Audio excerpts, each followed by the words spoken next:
So welcome to my YouTube channel, Mijanur's Mindful Moments.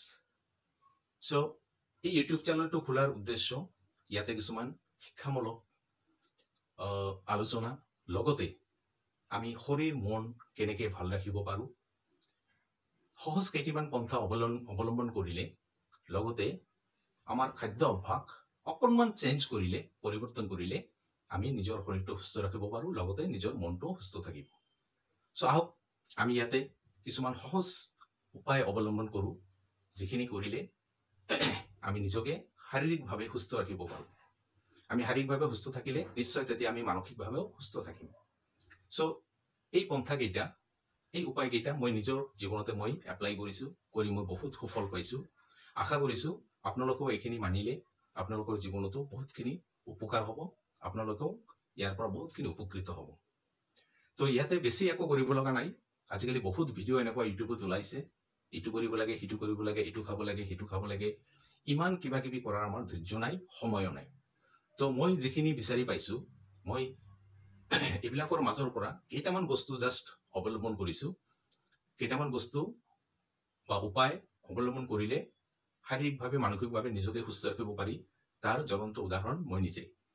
গতিকে আপোনালোকেও আহক আমি আলোচনা কৰো। আপোনালোকেও এইকেইটা পন্থা অৱলম্বন কৰক, এনেকুৱা কেইটামান খাদ্য অভ্যাস গঢ়ি তোলক যাতে নিজকে শাৰীৰিকভাৱে সুস্থ ৰাখিব পাৰি। বহুত সহজ, বহুত চিম্পল কেইটামান উপায়। তো আমি কি কৰিব লাগিব? প্ৰথমতে ৰাতিপুৱা শুই উঠাৰ পিছত আমি গৰম পানী খাব লাগিব। গৰম পানী কেনেকুৱা গৰম পানী? গৰম পানী বুলি ক'লে চাহৰ নিচিনা গৰম পানী নহয় বা একদম কুহুমীয়া ধৰণৰ তেনেকুৱাও নহয়, মুখত সহ্য কৰিব পৰা বিধৰ সেনেকুৱা আমি 2 গিলাচৰ পৰা 3 গিলাচ গৰম পানী খাম।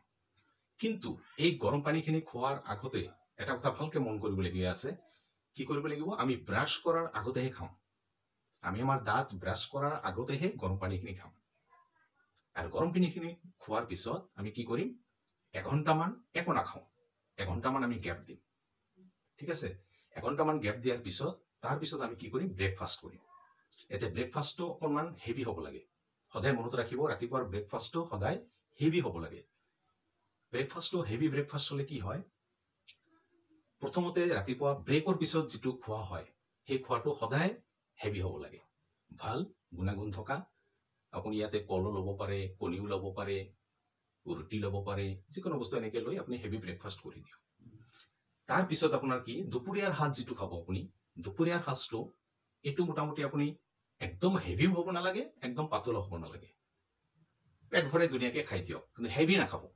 সদায় খোৱাৰ সময়ত এটা বস্তু মনত ৰাখিব, কেতিয়াও পেট ভৰাই কেতিয়াও নাখাব। পেটটো অকণমান খালী ৰাখিহে খাব। পেটটো অকণমান খালী ৰাখি খাব। আপুনি নিজকে তেতিয়া পাব, নিজৰ শৰীৰটোকে চাব, আপুনি সুস্থ অনুভৱ কৰিছে। আপোনাৰ পেটৰ লাহে লাহে কমপ্লেইনবোৰ লাহে লাহে নাইকিয়া হৈ গৈ আছে। এটা সময় আহিব কোনো কমপ্লেইনে নাথাকিব পেটৰ। কেতিয়াও খোৱাৰ সময়ত পেট ভৰাই নাখাব। সদায় এটা কোণ, পেটৰ এটা কোণ, ষ্টমাকৰ এটা কোণ খালী ৰাখি দিব। এতিয়া ৰাতিৰ সাজটো আমি কি কৰিম? ৰাতিৰ সাজটো যিমান পাৰো ৰাতিৰ সাজটো লাইট খাম। আমি লাইট আহাৰ খাই তাৰপিছত আমি শুব যাম। আৰু যদি পাৰা যায় এইটো 8টা-9টাৰ ভিতৰতে খাই দিব। ৰাতি 8টা বজা বা 9টা বজাৰ আগতে ৰাতিৰ আহাৰটো খাই দিব। খাই লৈ তাৰপিছত 2 ঘণ্টামান গেপ দি পেলাই শুব যাব। তো বেছি ভাল 8টাত খাই দিলে 10টা মানত আপুনি শুব যাব পাৰে। এতিয়া এটা বস্তু মনত ৰাখিব, লং আপোনালোকে চিনি পায়, লং যিটোক লৱংগ বুলিও কোৱা হয়। এইটো এক প্ৰকাৰ মছলা হয়। এইটো সহজলভ্য, সকলো দোকানতে পোৱা যায় আৰু ঘৰতো আমাৰ থাকেই। এইটো আপোনালোকে কি কৰিব? ৰাতি ভাত খোৱাৰ আধা ঘণ্টামান পিছত আপুনি 2টা বা 3টা লং ফুল সহকাৰে আপুনি মুখত দি চোবাই খাই দিব। চোবাই খাই খোৱাৰ পিছত 1 গিলাচমান গৰম পানী খাই দিব। ভালকে মনত ৰাখিব, 2টাৰ পৰা 3টা লং ৰাতি খোৱাৰ আধা ঘণ্টা পিছত আপুনি বহি চিবাই খাই দিব। চোবাই খাই দিলে কি হ'ব? ৰসখিনি আপুনি ধুনীয়াকৈ খালে আৰু বাকী বস্তুখিনি মুখত থাকি গ'ল। লাষ্টত আপুনি 1 গিলাচ গৰম পানী খাই দিব। তো এইখিনি খাই পেলাই আপুনি 10টা মানত শুব যাওক। তাৰমানে আপোনাৰ এটলিষ্ট 2 আৱাৰ্ছ 2 ঘণ্টামান গেপ লাগিব খোৱাৰ পৰা শোৱালৈকে। তাৰপিছত আপুনি শুই দিয়ক। ইয়াতে আৰু এটা বস্তু কৰিব পাৰে আপুনি, যিটো মই কৰোঁ। সেইটো কি? আপুনি 2টামান শুকান খেজুৰ গম পায়, এইটো ফ্ৰুটছৰ দোকানত, ফলৰ দোকানত আপুনি পাই যাব শুকান খেজুৰ। সো 2টামান শুকান খেজুৰ আপুনি যদি পাৰে এটা বাটিত অকণমান পানী দি পেলাই ভিজাই ৰাখি দিয়ক ৰাতি শোৱাৰ সময়ত। আৰু এইটো ৰাতিপুৱা এই যে কৈছিলোঁ 3 গিলাচ বা 2 গিলাচ গৰম পানী খাই দিব। খাই দিয়াৰ পিছত 10 মিনিট 15 মিনিট পিছত আপুনি খেজুৰ দুটা খাই দিয়ক। এইটোত আপোনাক কি কৰিব, নিজৰ মানে দুৰ্বলতা যিটো থাকে শাৰীৰিক দুৰ্বলতা সেইটো কমাই দিব। আৰু এইটো যদি অভ্যাস কৰিব পাৰে গ্ৰেজুৱেলি লাহে লাহে কি হ'ব, আপোনাৰ দুৰ্বলতাটো একদম নাইকিয়া হৈ যাব আৰু পেটৰ প্ৰব্লেমো লাহে লাহে লাহে লাহে কমি যাব। আপুনি অলপ এনাৰ্জেটিক অনুভৱ কৰিব। এইখিনি খুবেই দৰকাৰ। এতিয়া আৰু এটা বস্তু, ৰাতি শোৱাৰ আগতে ব্ৰাছ কৰিবলৈ কেতিয়াও নাপাহৰিব। আপোনাৰ ৰাতিপুৱা ব্ৰাছ কৰাটো ইমান ইম্পৰ্টেণ্ট নহয়, জানেনে? ৰাতিপুৱা ব্ৰাছ কৰাতকৈ ৰাতি ব্ৰাছ কৰাটো বহুতেই উপকাৰী। চ' ৰাতি শোৱাৰ আগতে আপুনি ধুনীয়াকৈ ব্ৰাছ কৰি লওক, তাৰপিছত আপুনি শুব যাওক। তেতিয়াহ'লে আৰু এটা কি ভাল হ'ব, আপুনি ৰাতিপুৱা যেতিয়া পানী খাব, মুখখন ধোৱাৰ আগতে ব্ৰাছ কৰাৰ আগতে যেতিয়া পানী খাব, তেতিয়া আপোনাৰ বেয়াও নালাগিব, কিয়নো মুখখন অলৰেডি পৰিষ্কাৰ কৰি আপুনি শুই দিছে। চ' ৰাতিপুৱা উঠি ব্ৰাছ কৰাৰ আগতে আপুনি পানী 2 গিলাচ বা 3 গিলাচ গৰম পানী তেতিয়া ধুনীয়াকৈ আপুনি খাই দিব। আপোনাৰ মনতো বেয়া নালাগে, ঘিণ নালাগে, একো নালাগে। ইয়াতে বহুত উপকাৰ পোৱা যায়।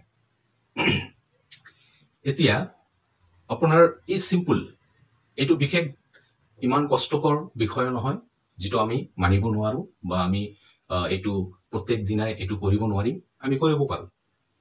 আৰু এই ঠাণ্ডা বতৰত, ঠাণ্ডাৰ দিনবিলাকত, উইণ্টাৰ ছিজনত আপুনি আৰু এটা বস্তু কৰিব পাৰে যিটো আপোনাক বহুত ফালে সহায় কৰিব। আপোনাৰ সচৰাচৰ হোৱা চৰ্দি কাহ বা আপুনি ক'ব পাৰে যিটো নেকি এলাৰ্জেটিক প্ৰব্লেম, এইবিলাক আপুনি গুচাব পাৰে। কি কৰিব লাগিব, আপুনি ভাল খাটি মধু যদি পায় আপুনি ঘৰত ৰাখি দিব। আৰু যদি নাপায় তেতিয়াহ'লে আপুনি দোকানৰ পৰাও ডাবৰ মধু কিনি ল'ব পাৰে। কি কৰিব, আধা চামুচমান মধু ঢালি পেলাই আপুনি গেছৰ বাৰ্ণাৰৰ ওপৰত অকণমান ধৰি পেলাই তাৰপিছত মধুখিনি খাই দিব শোৱাৰ আগতে। ডেইলি এইটো আপুনি খাব, প্ৰত্যেক দিন এইটো কৰক। 2টা লং চবাই পেলাই আপুনি খাই তাৰপিছত 1 গিলাচ গৰম পানী খাওক। শোৱাৰ পৰা খোৱালৈকে এই মাজতে এইখিনি 2 ঘণ্টামান গেপ দিয়ক। ৰাতিৰ আহাৰটো যিমান পাৰে পাতল কৰক, চিম্পল কৰক। দুপৰীয়াৰ সাঁজটো মিডিয়াম আৰু ৰাতিপুৱাৰ ব্ৰেকফাষ্টটো হেভি কৰক। আৰু ৰাতিপুৱা ব্ৰাছ কৰাৰ আগতে 2 পৰা 3 গিলাচ আপুনি গৰম পানী খাই দিয়ক। এইখিনি প্ৰথমতে কৰকচোন, চাবচোন কিমানখিনি পৰিৱৰ্তন আপুনি দেখা পায়। এইখিনি কৰক। ইয়াৰ পিছত আৰু কেইটামান আছে যিখিনি নেকি মই নেক্সট ভিডিঅ'ত শ্বেয়াৰ কৰিম। তো এইখিনি আপুনি কৰি চাওকচোন। এসপ্তাহ পিছতে আপোনাৰ চাব শাৰীৰিকভাৱে আপুনি বহুতখিনি ভাল অনুভৱ কৰিছে, এনাৰ্জেটিক অনুভৱ কৰিছে। লাহে লাহে লাহে লাহে সৰু সুৰা বহুত বিভিন্ন ধৰণৰ বেমাৰবিলাক আপোনাৰ শৰীৰৰ পৰা নাইকিয়া হ'ব ধৰিব। আপুনি নিজকে সুস্থ অনুভৱ কৰিব। চ' আৰু এনেকুৱা ধুনীয়া ভিডিঅ' কিছুমান উপকাৰী ভিডিঅ' পোৱাৰ কাৰণে আপুনি এই চেনেলটো ছাবস্ক্ৰাইব কৰিবলৈ নাপাহৰিব। শ্বেয়াৰ কৰক, লাইক কৰক, ছাবস্ক্ৰাইব কৰক আৰু নেক্সট ভিডিঅ'ৰ নটিফিকেশ্যন আপোনালোকে পাই যাব। আজিৰ কাৰণে এইখিনিয়ে, ধন্যবাদ।